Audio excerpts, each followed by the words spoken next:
Hello and welcome to another episode of the BashTalk podcast. Today I got a special guest that's none other than Dr Maz over from Nelson. A lot of you people will know him as quite a familiar face. He is a well-renowned dentist in our area. And yeah, Maz, if I can ask you just to give us a few words, a quick intro about yourself, please. Yeah, okay, so you've given me too much praise there. Yeah, I work local at Reedford Dental Centre as a general dentist, but doing more teaching now these days, so I'm not as seen around these parts as much.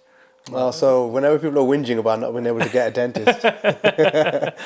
yeah, no, so obviously born and raised in Nelson, maybe that's why quite a few people know me, but did my training in Preston as well, so kept it local. And then came up and did my training in Nelson, and then worked around Lancashire a bit, and Okay. then ended up staying there a bit longer. All right. And then in terms of your career direction and choice, um, by title, you're obviously a doctor, Yes. but and obviously that's by profession as well, because obviously anyone who's a dentist is a doctor. Hmm. But what made you go down that road? Is it just that you thought, Nelson, I'm surrounded by bad teeth, I need to get these sorted? It was, to be honest with you, my a path is never straight. Yeah. There's always zigzags along the way. I actually wanted to do medicine first. What inspired me was my elder brothers, because they were going into medicine. Just naturally, you start looking at role models. You think, okay, maybe that's something I want to do.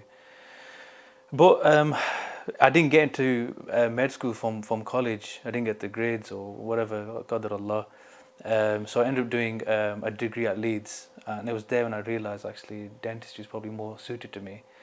From a young age, I've always been into sort of art and drawing, and I've always been quite handsy, in terms of picking things and pulling them apart, fixing them again. And I've always liked science.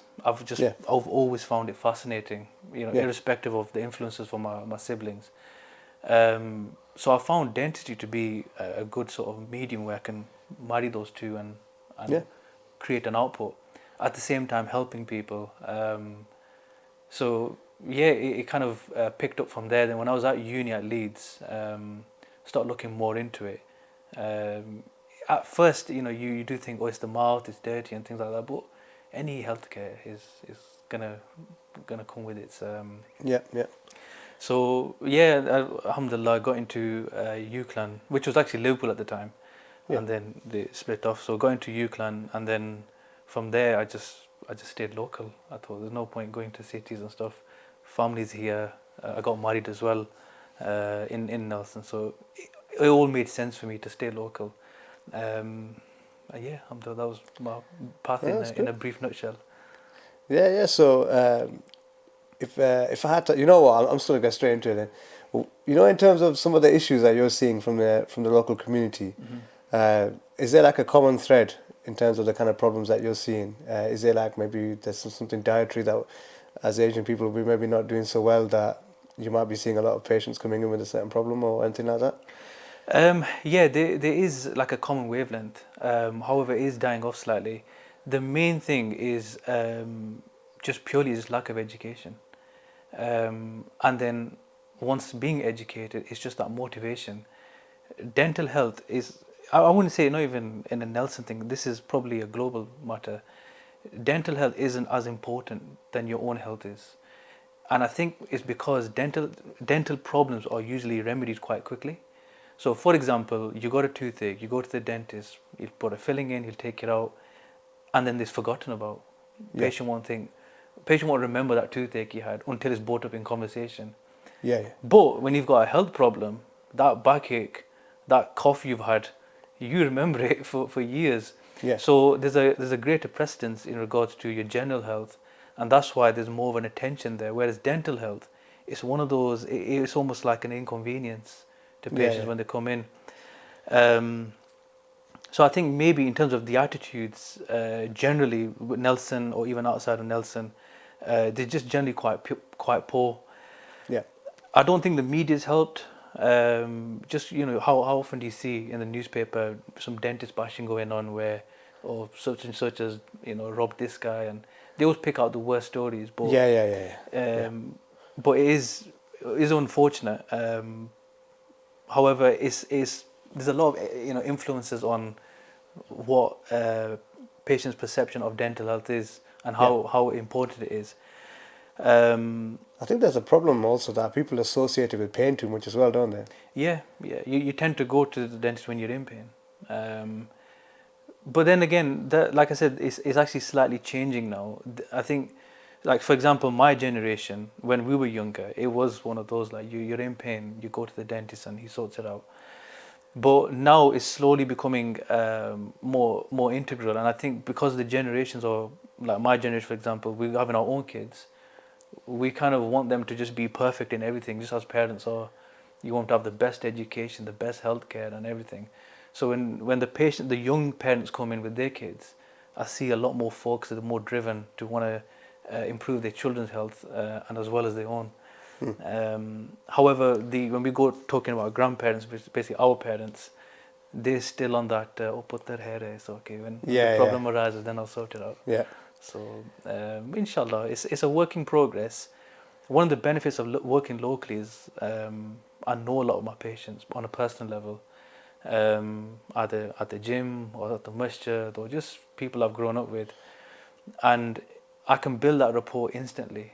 They'll accept what I'm saying, rather than just like the general rhetoric or brush your teeth and So then they see that your advice is carrying a bit of weight. So like he's not just telling me for the sake of it. Exactly. In fact, one patient, I won't mention his name, but he came in today and he's like, he literally saw me as a baby, and he said, he goes, I feel proud that I'm here with you today, because before I was sort of dubious to come to the dentist, and whether they're just trying to get my money and all these things, and now I see it that someone that I trust, and I think that's the main thing. You just got to trust your practitioner that he's doing what's best for you.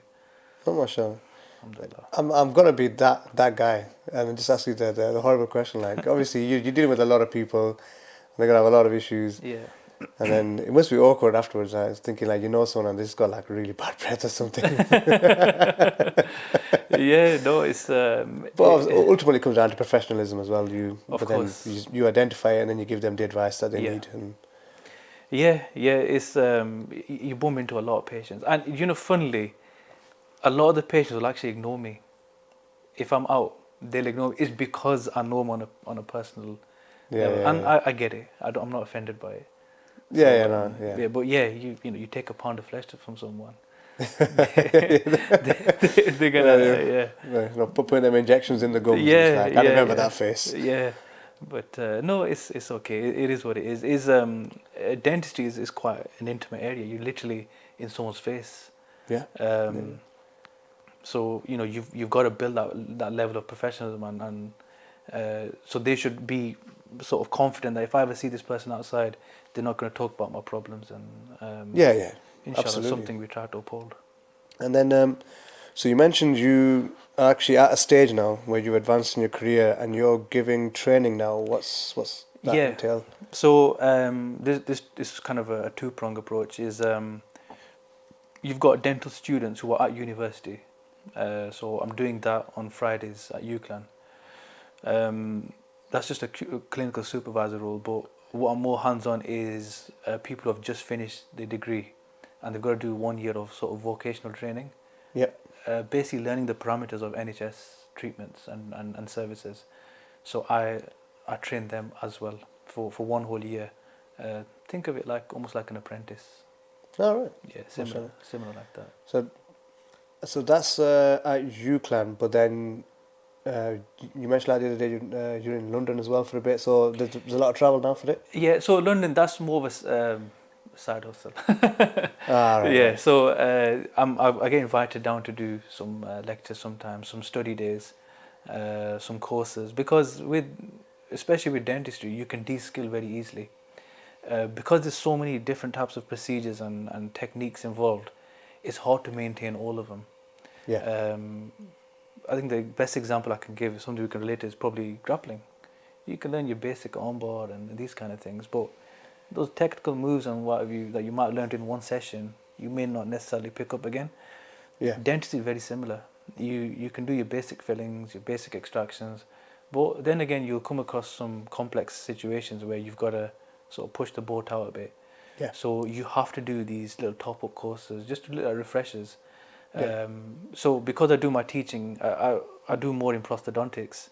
Um, I do these courses with a colleague of mine in London on prosthodontics.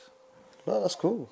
So I guess it's a case of you're making sure that your tool sets and everything's still there, and then Yeah, you're sharpening up the skills that you have. Because obviously, I suppose at one point you're gonna get used to, like, I don't know, maybe doing a filling every week, and then if there's something more advanced you want to stay on point with that as well, then won't you? yeah, and just with any work, it becomes very repetitive. Because I'm a general dentist, you have to know a bit of everything. Yeah. You can have interests, but you want to be sure that you can treat everyone confidently. Yeah. If patients coming in and it's something that's beyond my skill set, then you refer it. But you don't want to get to a point where you're referring everything, because the Yeah. patient will think, well, why am I coming to you? Every time I see you, you just send me to someone who knows better. Yeah. Yeah. So it's important to do these courses, I think, in any field that you're in. Nice. And then, do you have some kind of involvement with software development in some aspect, or? Yeah, I've kind of like dipped my toes in it. It's more my brother's baby, but my brother set up a med tech company. Just a bit about his background is he was a bowel surgeon for the NHS for I don't know how many years. And without going into too many details in terms of, I don't want to scare your viewers, but it was looking at colonoscopies. Mm. Um, but the technology they were using, well, there wasn't any technology. It was very analog. It was, so of all this era that we're in, where we've advanced so much, you'd think that that's transpired into healthcare, but unfortunately it hasn't. So the colonoscopies that they were doing in hospital were they're very outdated. Mm-hmm. It started off as a simple case of just making it digital, but the software which came along with the hardware they designed really sort of took off, Okay. because they started incorporating other types of viewing devices which are used in healthcare. My sort of approach was it to from the dental aspect, which wasn't as great, but there was some Yeah. approach there. But the software element of it has really taken off, and it's all built in Nelson. Alhamdulillah. So Mm. hopefully, if this becomes So just for the people who are going to strike, jumping on Google as soon as you hear this, what's the company called? it's called Sergi's Innovations. Sage Yeah. Innovation. So, and at the moment you've got like a range of kind of products, and is it around just kind of, so is it around replacing processes, or is it just like innovations, if that makes sense? So the initial product was a hardware device called the Lumini, which was the digital rectoscope. And from what I'm not sure, I think there's two other prototypes which are being developed. Mm-hmm. But they needed a platform where those images from that digital device could be saved. Yeah. The software which came with it is called CHIP, which it stands for Connected Healthcare Intelligence Platform. However, that was never that was almost like a byproduct Yeah. of Yeah. Lumini. However, what my brother found was whenever he was approaching hospitals, they were asking more about the software, and it's a cloud-based service. So to answer your Right. question, so it's not something that's installed like with a Yeah. thingy. Uh, there was more interest in that purely because the images, not only could you save them and access them anywhere, but you could also live stream the camera. So, for example, let's say I'm doing an operation right now, and I need a second opinion. I can activate the camera, and a surgeon sat in New York somewhere can dial in and look live what's going on and speak to me at the same time. But where they've kind of taken it a step forward is that surgeon can now sort of draw on the screen and say, yeah, sort of cut Wow. here, this looks inflamed, and then I can also draw back whilst the patient's in the chair. So that's where the technology is really sort of taken off, and it's still I think in 9 countries it's being used and Okay, deployed. that's really impressive, and that's So all started from Nelson, hasn't it? yeah, little on Nelson. Yeah, yeah, yeah. Alhamdulillah. See, there's a lot of good things coming out of this town. Yeah, A bit of mashallah. innovation. Yeah. Um, so your actual dental device or software input. Can you talk about it, or is it still prototype stage? Yeah, no, I mean, it was more the software, to be honest with Software you. side, yeah. Yeah. The hardware already exists in dentistry, cameras, intraoral cameras, and there's nothing fancy about them. It's effectively a webcam on a stick. Hmm. Um, but we wanted a software, and mainly because of COVID. So my student, my trainee, if he needed advice on a patient, typically what I would do is just walk in and say, okay, this is what you need to do. But when COVID hit, that became very restricted because there was a lot of SOPs in terms of entering other rooms and what have you. So what we did was we used that software to sort of dial me in. Yeah. So he or she could show me in the camera, do I need to take off more here? What do you think of this? And blah blah blah. I could just dial in from my room without even leaving my surgery and say yes, yes, no, do this, do that. That's all right. So it was handy. But with COVID, it was just a limited window. Yeah. So it was used. However, we're trying to adapt it now where we can in a market which is post-COVID now. Yeah, yeah. Yeah. I mean, ultimately, we're post-COVID now, but who knows what's around the corner? Yeah, yeah, yeah. I mean, with things like Teams and Zoom, I think workflow efficiency is really improved generally, and I think people are realizing that there's a lot of things that we don't need to go into the office for. Yeah. I wish that was for dentistry. Couldn't Yeah, because pull there's teeth some. from home. You can see those EE advertisements where they've got like they're trying to show off how good their signal is, and they've got like a guy shaving another guy from across Yeah, through a remote robot and yeah. stuff like that. Just imagine you could do that with dentistry. Who knows? Be sat in bed and just piloting someone. Yeah, yeah. I just hate to sneeze though. You never know. Surgery's innovations. Give it a couple of years, that might be your next thing, eh? Inshallah, inshallah. Inshallah. Look into that. So another thing that you do, you're big on your jiu-jitsu, aren't you? Yeah, I do have a passion Tell for. us a bit more about it. So it actually started with Shoaib's uncle Shani. Yep. I was in high school, I think, at the time, and he ran some classes on top of Slaters, Yeah, yeah. and I knew nothing about it. I used to weight train, and I actually think that was enough for me to be a big man, right? Yeah. Until I went to Shanwaz's class, and he just threw me around, ragdolled me, and I just loved it. I just really got. I think maybe because in high school we played rugby and stuff. I just quite like contact sports. Yeah. And then so Shanwaz kind of introduced me to it, and then after that, it was never something sort of formal. It was one of those. If there classes on, I'd turn up. Yeah. At that point, I didn't know much about MMA or UFC because it wasn't as popular then. Yeah, yeah. It wasn't until uni that one of my flatmates told me about UFC.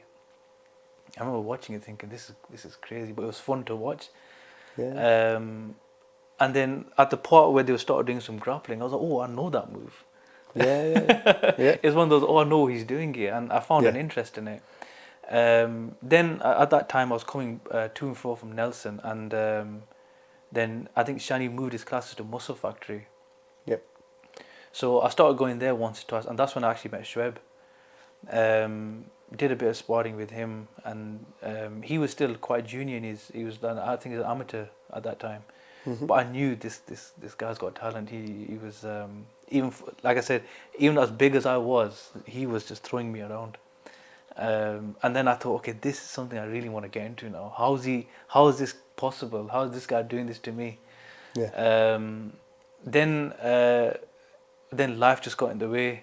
Yeah. Exams, uni, marriage, kids. So there was a big pause after that. You can call it an early midlife crisis. I thought, I need to get back into something. So did you start Nogi? Yes. You started Nogi. Yeah, it was Nogi. And then Shoaib started doing private lessons in his house. I started going to that, and then he told me that he said, well, I train under a guy called Lucio in Manchester. And I'd heard about this guy, of second conversations and stuff. And he said, look, if you don't proper jiu-jitsu, you need to go to this guy. And I just thought, Manchester's a bit of a trek. I don't know if I like it that much. So I found something a bit more local, which was actually in Bradfield, John Stokes, Oh yeah, on top yeah, of. So a friend of mine, he was actually looking into it as well. So we started with John, and he actually convinced us to do gi, and because we initially said, look, no gi, we're not into all that, and he said, look, if you want to join properly, learn it properly, do the gi. When I did it, actually, I really liked it. It was a lot better than I anticipated. Plus, with the just for the benefit of the viewers, obviously with the gi, there is a more formal grading system. Yeah. So you have like basically you can progress through the belts. So where have you got to now with that? So alhamdulillah, I'm blue belt now, three Mashallah. three stripes. But yeah, it's never, like I said, it's never been, a straight path. It's always been sort of Yeah, yeah, twists and yeah. Well, turns. So still blue belt, 3 straps. That's a great achievement, mashallah.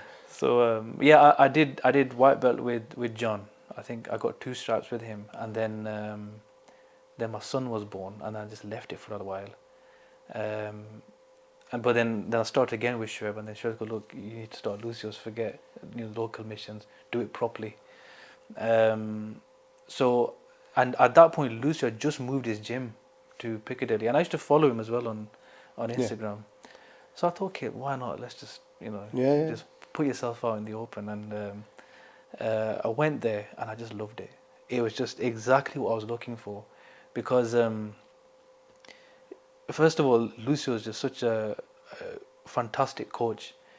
You can go to a place and they'll just beat you up, but won't learn anything. Yeah, yeah, And you go home feeling battered, and you've got this kind of this kind of feeling of fulfillment. But you've not, when you take home and think, okay, what did I actually learn? There was nothing. With yeah, Lucio's, he's got an ability to kind of bring himself down to your level. So when you roll with him, he'll start doing white belt stuff. Do you know what I yeah, mean? So yeah, if yeah, I'm a yeah. black belt, he'll do black belt stuff, and I I picked up on that straight away. The environment there was fantastic. Everyone was very respectful. Everyone was like sort of working professionals. They kind of got it. So Yeah, like yeah. for example, like they all know I'm a dentist, so they won't do wrist locks and stuff, or nothing dirty because they know I'm gonna Yeah, go to work tomorrow. yeah, There's yeah, just that mutual respect, and I like that. You don't want to go to a gym where someone's just trying to kill you. yeah, yeah, yeah. Um, That's good. and then I stuck with that, and then COVID hit, and then we were Yeah, sort of home yeah. for a Kind of while, slows and things down a bit, doesn't it? yeah, and then I got COVID myself, unfortunately. Mm.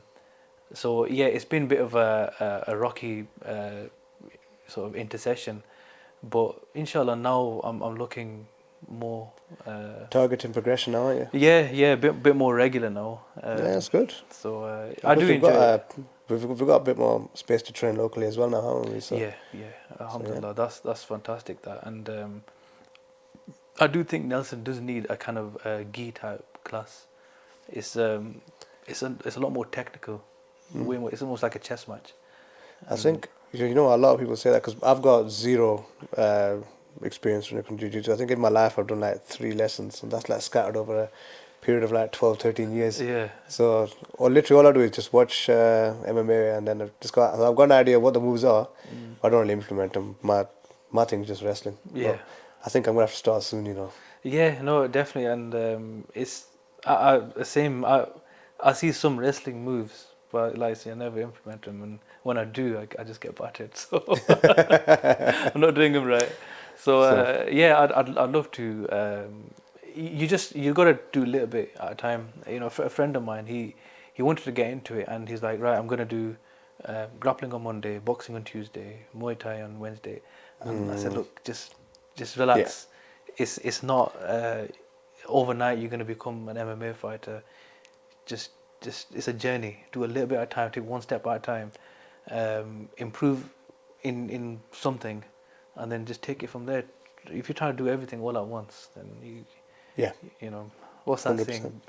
Um, Jack of all trades, but master of none. Master of none. Yeah, Yeah, yeah, yeah. so I don't try to avoid becoming one of those. So even jiu-jitsu, I'm not anything special. I mean, like I know there's a grading system, but for me, it's I mean, first I enjoy it a lot, but for me, it's just an off button away from dentistry, away from just everything. trials and tribulations. Yeah, yeah, yeah. I think you need to have that kind of medium. For some people, it's going to the gym. Some people, it's jiu-jitsu. Yeah, Some people, it's whatever sport they choose. Yeah, yeah, it's good. yeah, and I think there's a lesson in there for a lot of the younger lads that are listening as well, or even the lasses. Just that you gotta have that kind of separation. That's time when you do an activity, pick up a hobby. yeah, It's yeah, important. it's very very important. You know, nothing can be work all the time. You'll burn out. Yeah, There needs to be something which kind of takes you because when you're in the thick of it, you don't realize it, and then it comes on you like that. It's not one of those things. Oh, I'm feeling tired. I'm getting tired. You just wake up one day just not wanting to do anything, yeah, and when that becomes a repetitive thing, you start thinking, maybe it's my job. I hate it. I'll move somewhere else. No, the problem's still there. The problem is you. yeah, So it's important to have these things. For me, it's there's many things, but jiu-jitsu is one of them. The only benefit is that I do it in Manchester. I don't know anyone there. yeah. You're out of the way. I'm away from everyone. I don't have to. No one knows me as the way my local lads know me. Yeah, And you can just kind of switch off and just relax. yeah. So the only thing I was going to say to you is obviously as we start rounding the conversation off is, if I bring a dentist onto the podcast and I don't get to ask you the proper generic questions, which you already know what I'm going to ask you. If I don't ask you those questions, I'm going to get some tupper afterwards from the viewers and be like, you bought a dentist on, you didn't even ask me about tips to look after your teeth or anything like that. So you know what? Far away, bro. Far away. With dentistry, you only need a little bit of time in the day, and you'll save yourself massive problems. Just spending 2 minutes in the morning brushing, and 2 minutes before bed, Yep. most of your problems are sorted. Just there. Using a fluoride toothpaste, there seems to be a big rave at the moment, moving away from fluoride. I don't see what the reason is. A lot of the stuff's read on the internet. Getting rid of your amalgam fillings and these things. These aren't gonna. Yeah. Just brush regular, morning and night. Keep it simple. Obviously, try to floss as well. However, your main core element of just good dental hygiene is your diet. If you just keep sugar low, honestly, you can avoid 90% of the problems. We live in a society where a lot of the sugar is refined, and our bodies aren't used to it. Never mind our teeth. That's why rates of diabetes and heart disease are a lot higher. So avoid refined sugars just from a health point of view, not necessarily just for your teeth. Brush regular, and you'll never have to see me. Hopefully, that's probably the best bit. Yeah. When you put it like that, it sounds bad, but it's actually a kind of a positive that you don't have to see the dentist. Yeah. When kids come, obviously you have to build that rapport with them because they're quite anxious. But you've got to kind of tell them that, look, the more you see me, it's not a good thing. Yeah. So it's hopefully I think people are getting the message now. But just keep it simple. Keep them, just brush it, and cut out the sugar. Yeah. Inshallah. Nice words, nice advice. Yeah. Then the one thing I say, just to round off, is there anything that you want to say in any other areas, or just like a pass a message on to the viewers or anything like that? I would like to say for the youth is that one thing I'm really happy is I'm seeing more and more people diversify their kind of skill set. We kind of grew up in an era where you either had to do medicine or dentistry or law or engineer. We need to move away from that. I think do what you're good at. I get sometimes a lot of people come to me and asking for advice on how to get into dental school, and of course I've offered it to them, but sometimes I can just tell from their body language they don't want to do it.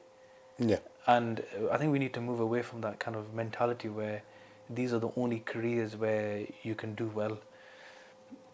The perception is that it's a high earning job and it's just job security, which is correct as well. But there's so many other things out there which are a lot better mentally as well for that person's own kind of self-esteem as well. So do what you enjoy, work hard, but also have a social life. Do something else. do jiu-jitsu. Yeah, the perfect advertisement for it. Yeah. But yeah, I just want to say, Jazakallah, thank you very much for No, thank coming you for today. having me. It was quite informal, wasn't it? Just like, are you free? Yeah, that's fine. Come down. So I really appreciate you coming on and chatting to me. And as for the viewers, hope you appreciate Doctor's time. Hope you brush your teeth in the morning and at night. Yeah, inshallah. And hopefully you don't have to see the dentist. But yeah, as usual, just hit like, subscribe, whatever if you liked it, and maybe leave a comment. Let me know what you thought. And yeah, peace out. Assalamu alaikum.